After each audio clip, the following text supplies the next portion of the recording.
Hello, this is Josh Findlay with the Election Protection Podcast, where we talk all things election integrity. This is a project of the Election Protection Project of the Texas Public Policy Foundation. And we're joined today by Shawn Fleetwood, an author with the Federalist, who has done some incredible reporting on election integrity. For years now, I've followed your work. You're telling the important stories that happen in election integrity. But before we get started, tell us a little bit about how you ended up at the Federalist, your interest in election integrity, and kind of how you got started on this beat.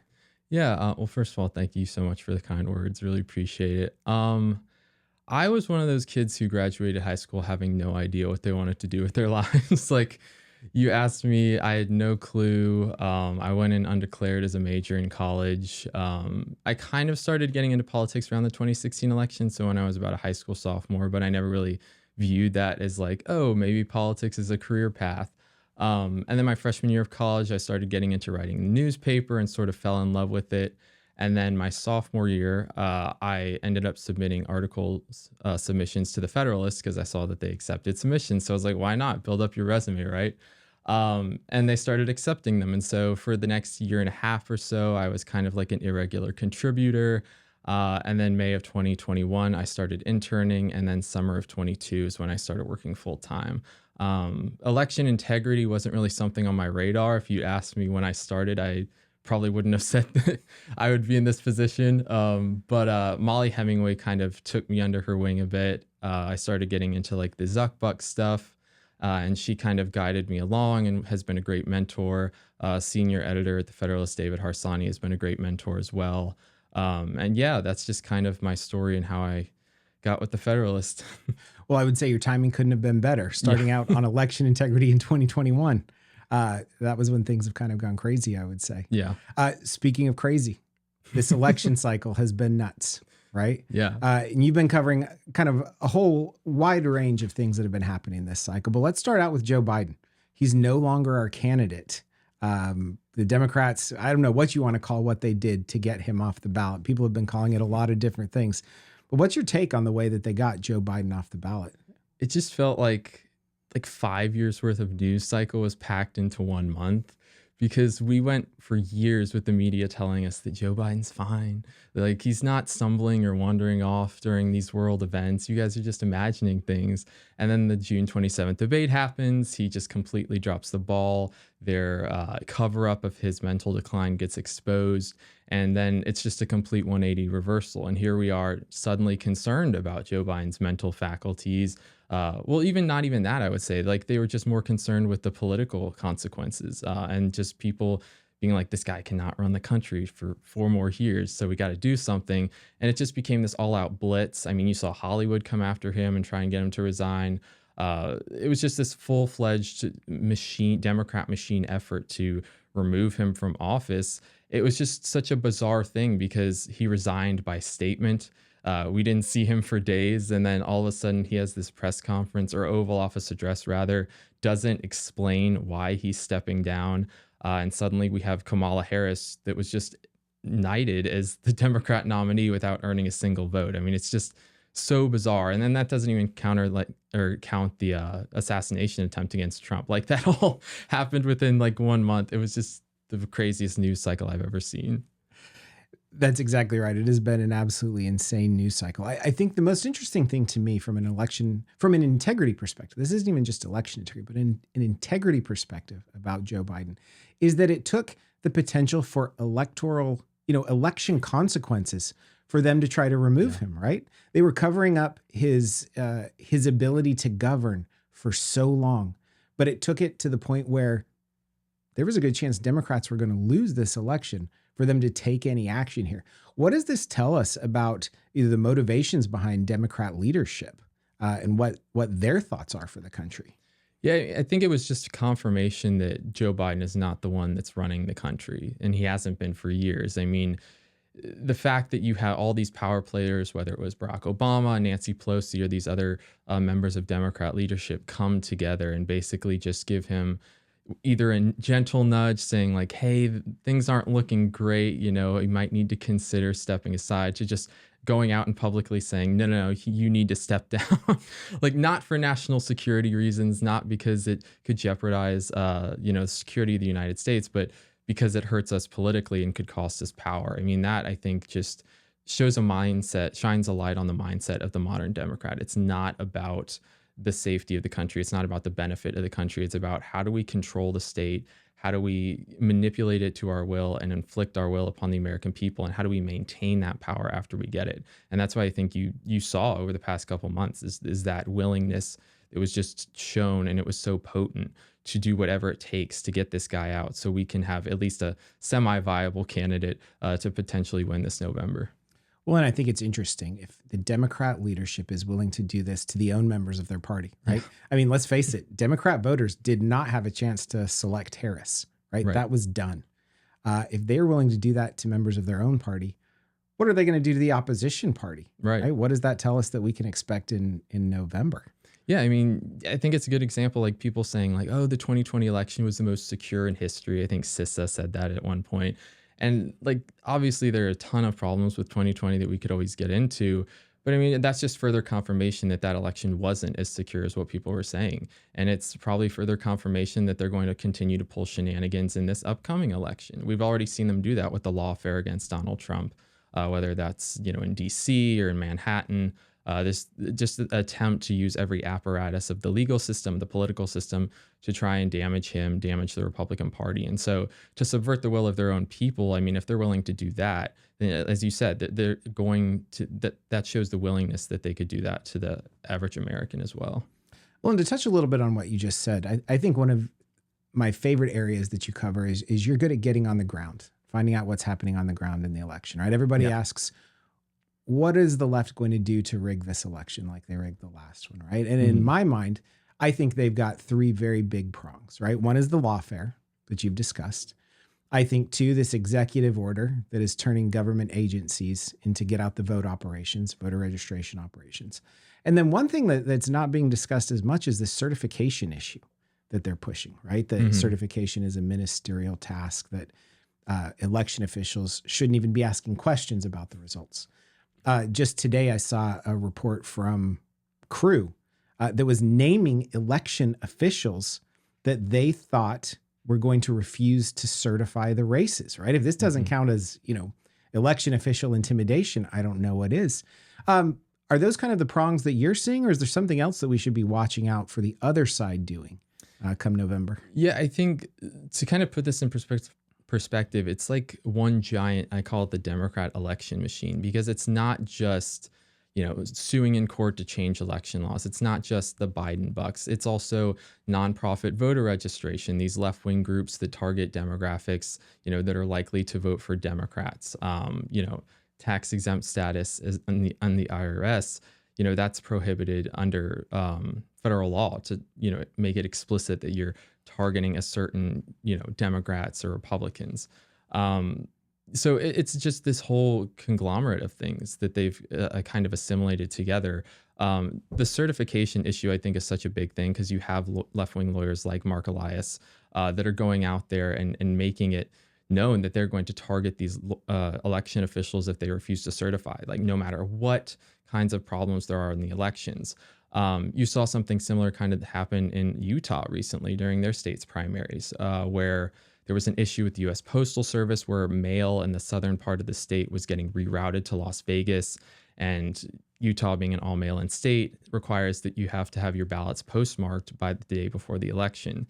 And so a lot of these voters who had mailed their ballots in prior to that deadline had their mail rerouted to Vegas, and it got postmarked again. And it said, so when they went into the election offices, when they finally arrived, it said that they were postmarked afterwards and they weren't counted.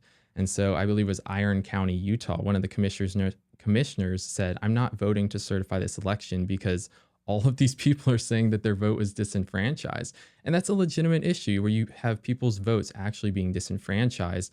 But people like Mark Elias, like these Democrat lawyers, they don't care about that. If they get the outcome that they want, they just want certification no matter what. And so that's a major problem that I think you're going to see going into this election.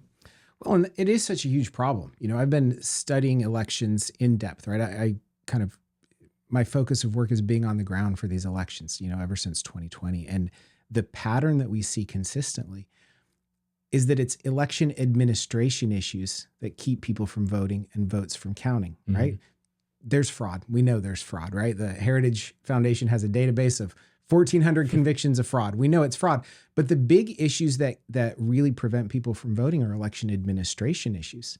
And if we're taking power away from those administrators to even look at what's happening in their own elections, in my mind, that's hugely problematic for democracy. Oh, 100%. And we saw this during the 2022 midterms in Arizona, in Maricopa County, which is, I think it's like one of the top 5 most populous counties in the country. 60% of Arizona's population lives in that county. You had, I think it was around 30% of the vote centers in Maricopa County experience problem with the vote tabulators, ballot tabulators. And that's a major issue. And so I think in a neighboring county, I want to say it was Cochise County, some of the local election officials said, we're not going to vote to certify this because of what happened in Maricopa. We need to have accountability. And there were some really close margins in that election. The Arizona Attorney General's race was decided by less than 300 votes. And ultimately, they ended up certifying it. But of course, the now Democrat Attorney General has filed charges against them for refusing to initially certify.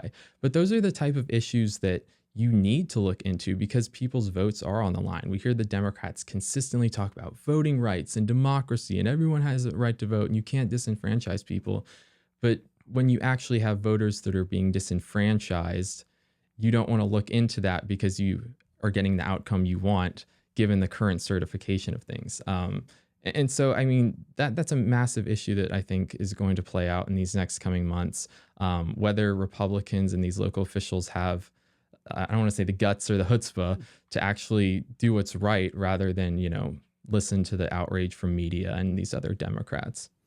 Well, and I think the resources also. I mean, one thing that we're seeing is we're seeing Democrat groups put lawyers even in rural communities. For example, in Georgia, outside of Atlanta, we're seeing Democrat lawyers advising county attorneys to advise election administrators in a certain way, right? And some of these smaller counties, those administrators might not have the resources to get the information they need. So it's one thing that our side needs to be aware of for sure, is making sure that these officials have the resources that they need.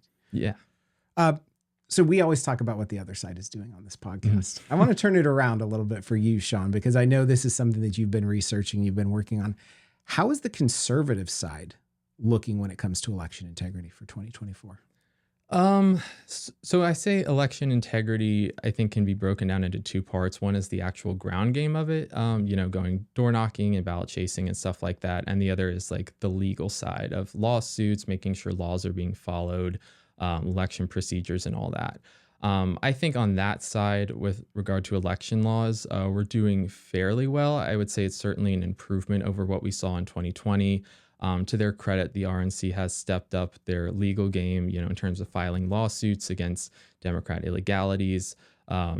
Michigan is a great example. Jocelyn Benson, the Secretary of State there, a state court just ruled the guidance that she issued to local election clerks, telling them to presume that the ballot signatures on ballot envelopes are valid and that they match. That was outlawed by a state judge recently. The RNC was a part of that. And you also have groups like Restoring Integrity and Trust in Elections, Public Interest Legal Foundation, that are filing lawsuits, and making sure voter rolls are cleaned. So I think on that side, we're seeing a major improvement from 2020. On the ground game aspect, as far as door knocking, ballot chasing, that's where things get more questionable.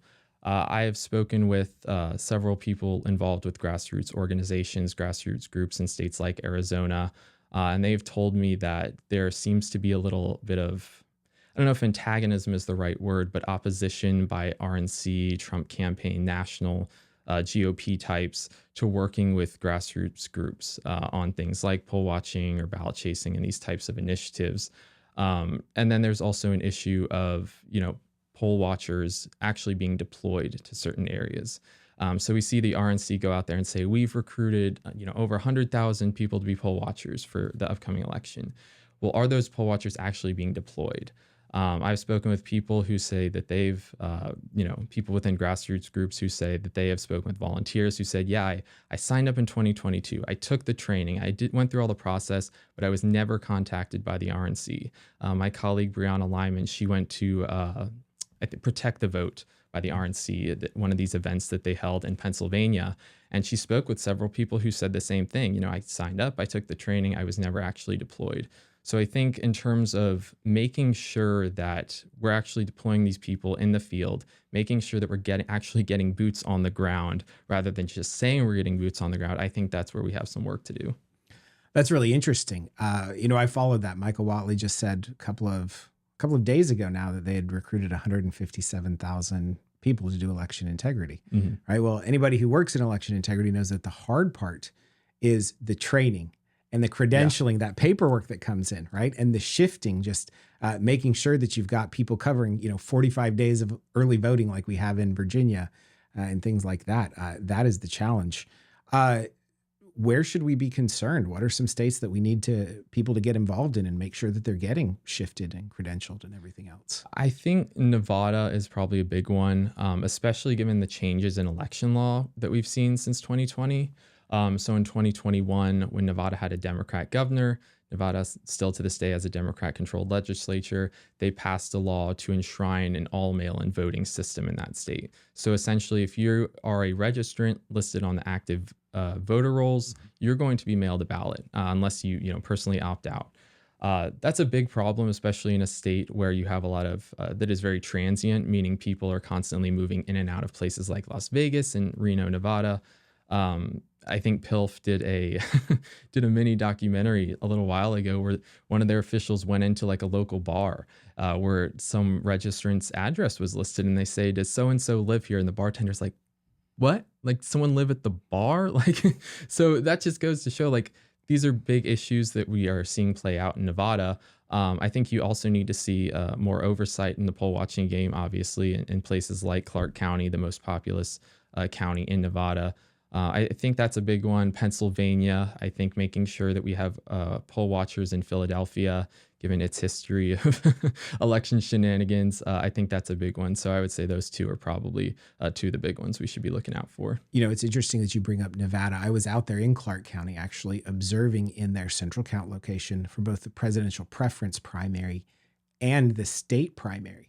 And I would say that from 2020, meaningful observation has actually regressed a little bit, right? And certainly some of the poll workers out there are lovely people, right? There's an old lady specifically that always checks me in, who has just been wonderful. But on the whole, there's probably a little bit of antagonism between the poll workers out there and some of the observers. So I think we need a call for action to get people involved in Clark County, Nevada, especially at that central count location where they're doing things like the signature match, right? Which I observed, and it's just, it is a difficult process to observe without a lot of people, right? So we need a lot of folks there. And then you brought up Philadelphia as well. I mean, I think in a lot of ways, from what I've seen on the ground, we have reasons to be hopeful in other places. We've got a good conservative member on the Board of Elections in Fulton County, Georgia, for example. I have not seen a lot of progress in Philadelphia. What's your analysis of how things may or may not be improving, progressing, whatever else you want to call it in Philadelphia? Yeah, I mean, I would say it's kind of a similar situation to Nevada. I think there's a lot of enthusiasm among activists and GOP individuals and conservatives, but I think the biggest thing they're looking for is direction from the RNC. Whether it's being deployed as poll watchers or fulfilling some other role, they want to be involved, but they don't know how. And I think that really is the job of the RNC or the state parties to kind of provide that guidance for people. Okay, we're going to have X amount of people in Philly at this precinct or this vote center. And same thing throughout other counties throughout the state and these other high population centers where you need to have that level of oversight.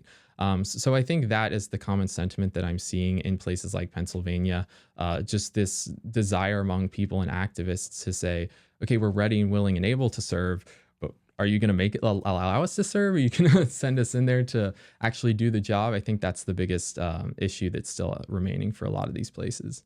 Well, that's interesting. I'm going to go back to Virginia in 2021, then a lot of people started talking about the Virginia model after that election, right? That was something that I was heavily involved in. I was running the operation for the RNC then. And the Virginia model simply was the grassroots and the party, the grassroots with that election integrity expertise, Mhm. and the party with just the muscle, right? The money, the resources, everything else coming together, leaving their labels at the door.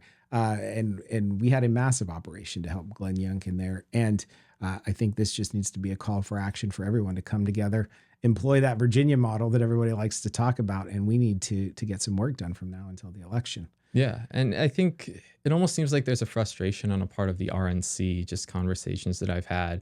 Like, we're not getting enough credit for what we're doing, but it's also like, you need to be working with these grassroots groups. You need to actually show us that you can win elections. And the RNC and these national groups have shown that they are incapable of winning elections, really a major one since 2016. And so that requires collaboration with local groups. And it doesn't matter at the end of the day who gets the credit. I mean, you'll all get the credit if you come out successful. You need to put your egos aside if you actually want to achieve this common goal of winning elections, which is really, as a party apparatus, your number one job. Well, and I've spent the last year studying in depth what these groups on the ground are doing, both party groups and election integrity groups. And kind of my take on this is that the grassroots plays an important role because they're on the ground full time, right? They're not Yeah. dependent on election funding, right? With parties and candidates, funding increases as you get closer to election, right? These grassroots groups are not dependent on that, and they are really good at advocating for issues, right? I mean, you look at what they were able to do to get states to withdraw from ERIC, what they were able to do to get Zuckbucks bans passed in a lot of states. I mean, when they tackle an issue, they're extremely effective. Same time, the RNC, like we said just a second ago, they have the funding, they have the muscle, the whatever else that you need to do to shift the thousands of people that need to be shifted. In my opinion right now is that as long as we are going to fund the ground game for election integrity through parties and candidates, you're going to have to work together. You're going to have to rely on that muscle if you're the grassroots. But man, the parties and candidates have to employ the grassroots and that expertise if we're going to be successful overall, I think. Yeah, 100%. And, it all goes back to that saying politics is local. I mean, these people are in the communities on a regular basis almost every day. They know what's going on. They know their strengths. They know what the weaknesses are. And, the principles of conservatism is that it's from the bottom up, right? Empowering the people at the most basic level, empowering local government, state government.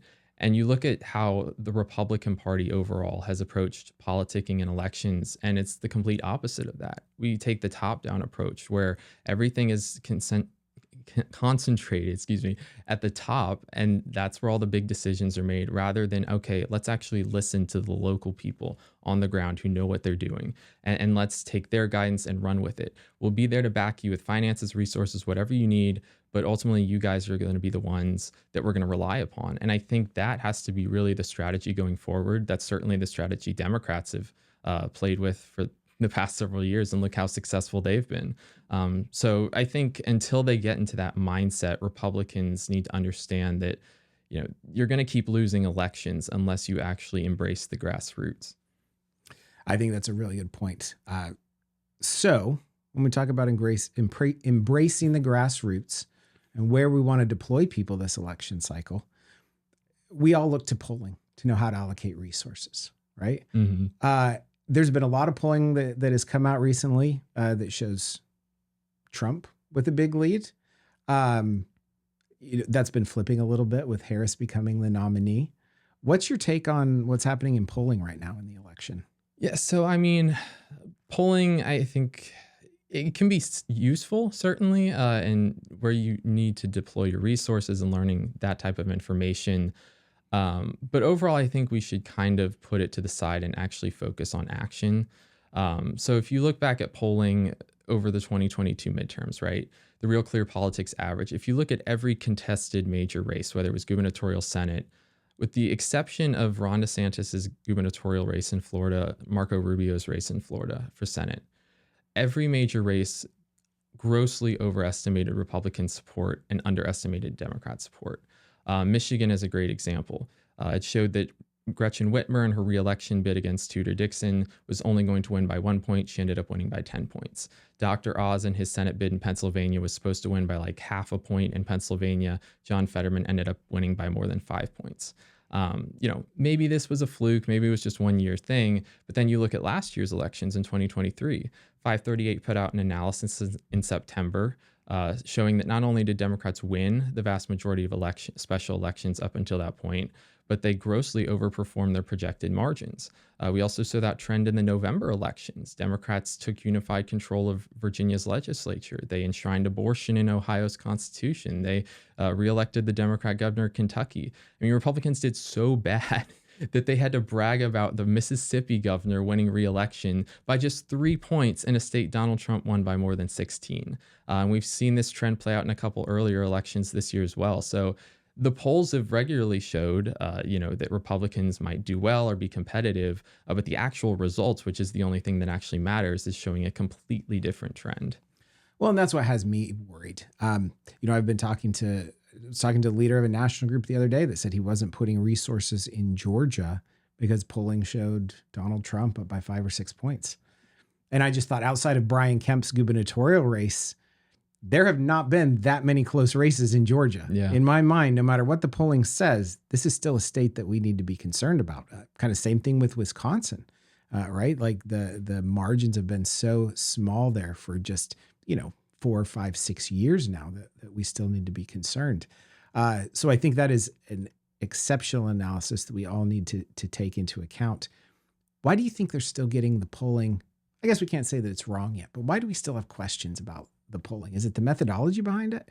I think methodology is part of it. I think one of the reasons polls have become so obsolete in recent years is because of the Democrat election machine, right? The ballot harvesting operations, which target low propensity, low interest voters. If you're a low interest voter, the likelihood that you're going to pick up the phone when a pollster calls is just extremely small. So I think, polls generally do a good job, most polls, of gauging the attitudes of a certain segment of the electorate. But those are the interested voters. You're not talking to the people that Democrats are consistently sending mailers to or emails to saying, hey, did you send in your application for a mail-in ballot? Did you fill out your application for a mail-in ballot? Oh, if you did, we can, take it to the local election office and drop it off for you in states where that's legal. So that part of the elections process doesn't get picked up in polls, which is why I think you've seen a lot of the inaccuracies lately. Right. Well, that's fascinating. And I think you're right about that. I mean, one thing that we always see on the ground that the Democrats doing is expanding their base, right? We always focus on turning out our base, right? One thing that I don't think I realized, I come from a political background, but I don't think I realized this until I really started working in election integrity, is all of the work that they do to expand their base, to segment off groups, drive out voters among those groups, and it aggregates to wins on election day. Yeah, I think Democrats realize the data is everything. Finding out how we collect data, whether it's through voter rolls, other means, just consistently getting more information on the electorate and looking at previous elections and saying, okay, well, here's what demographics we did bad with in this past election. How can we improve upon that? How can we target them in a way, to boost our electoral prospects? They are phenomenal at that. As demonic as their agenda is, they are great at elections.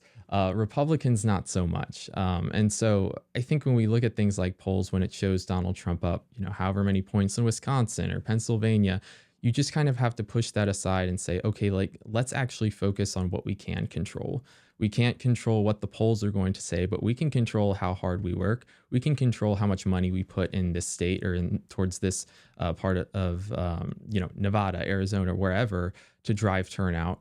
I think Republicans just need to get their head in the game about looking at, quite frankly, learning from the Democrat model and saying, okay, what aspects of that can we adopt for our own political gain? Obviously, pushing an agenda that's hopefully not as demonic as Democrats. And yes, I will keep using that word to describe their agenda.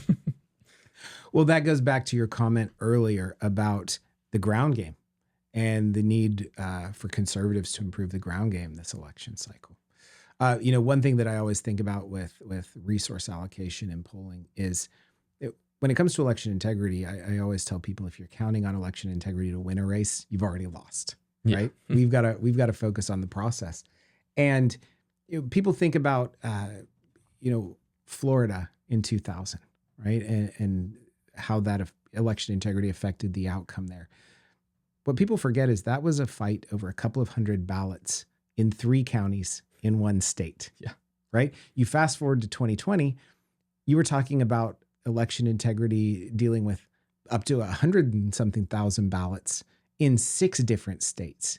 And that polling is important because if you got to know where the races are going to be close, Mhm. to know where to have your eyes on election day, right? Where to deploy all of those volunteers and everything else like you were talking about. So this polling conversation is extremely important. I think it's something that we're going to come back to.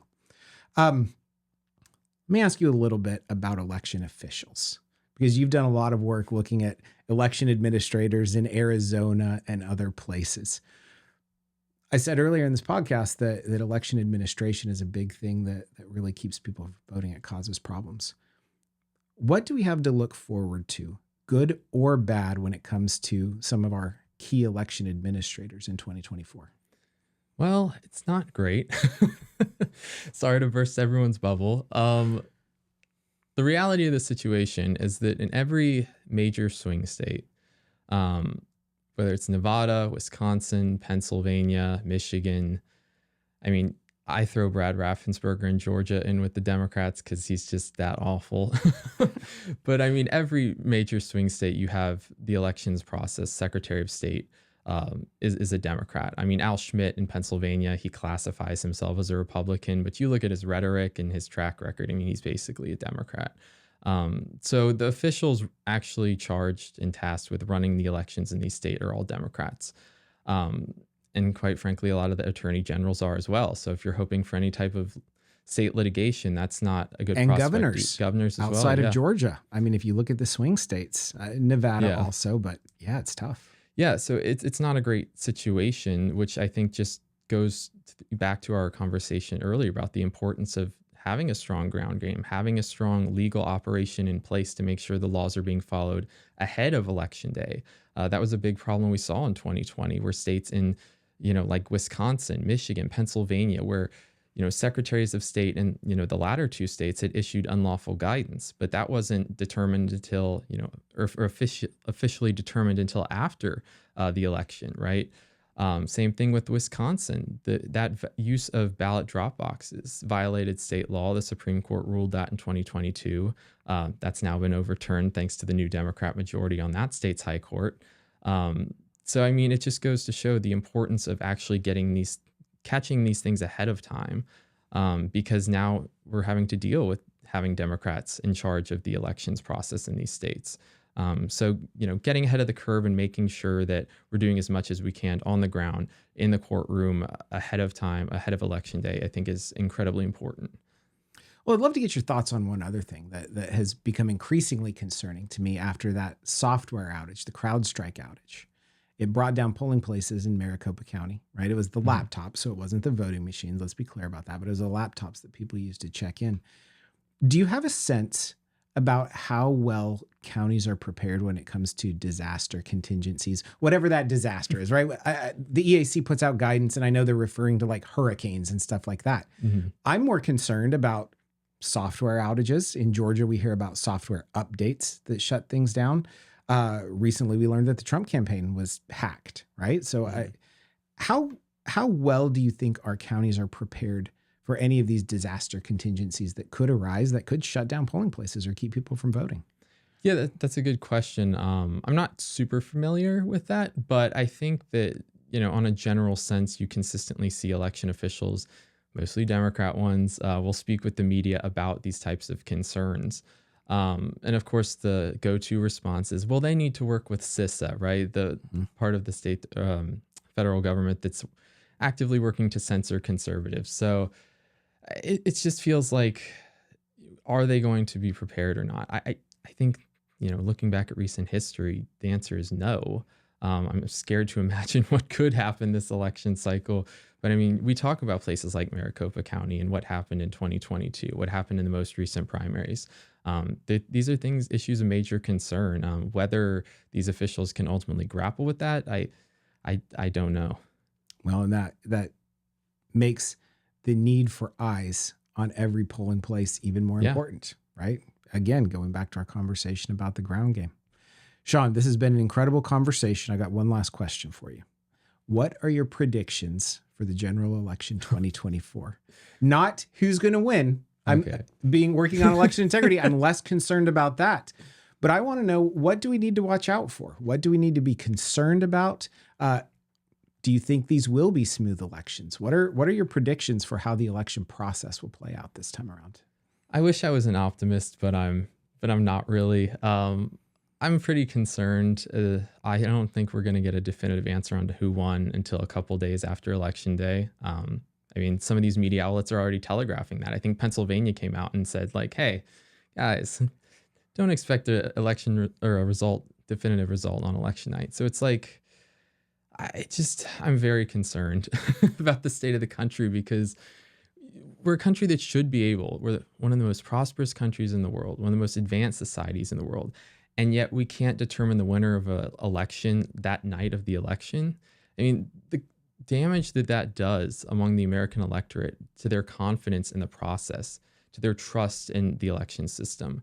I mean, that is, I think, the biggest issue that doesn't really get talked about enough, that kind of gets grazed, looked over, is that this just damages trust among the American people. And so what are my predictions? I think you're going to, like I said, see delayed election results in places like Pennsylvania. I would not be surprised if you see something similar in Arizona. Nevada, you're going to see definitely delayed election results there, just given how they, when they tabulate the ballots and when they can accept ballots. So yeah, get ready for an election week, because that's that's what it looks like we're going to have this coming November. Well, to put a bow on everything here, President Trump says we need an election that is too big to rig. Yeah. Unfortunately, I'm with you. I don't think we're going to have that. I think this is going to extend, election week, and hopefully not much beyond that, but you never know. But I think a good place to end this is a call for action for everybody. People need to sign up to be poll workers and poll watchers. Make sure that you're getting hired if you want to be a poll worker. Make sure that you are getting credentialed and shifted if you want to be a poll watcher. And read Shawn Fleetwood's work in the Federalist so you know what to watch out for during election season. Shawn, where can people find your work and find you on social media? Yeah, you can find my work at thefederalist.com. Go to our contributor tab, click on my profile, see all my articles, and then at Shawn Fleetwood on X. That's where you can find my latest work and any of my extraneous thoughts. Shawn, thanks for joining us. This has been an exceptional conversation. Thanks so much, Josh. This has been Josh Findlay with the Election Protection Podcast, with a project of the Election Protection Program, where we talk all things election integrity. Thank you for joining us.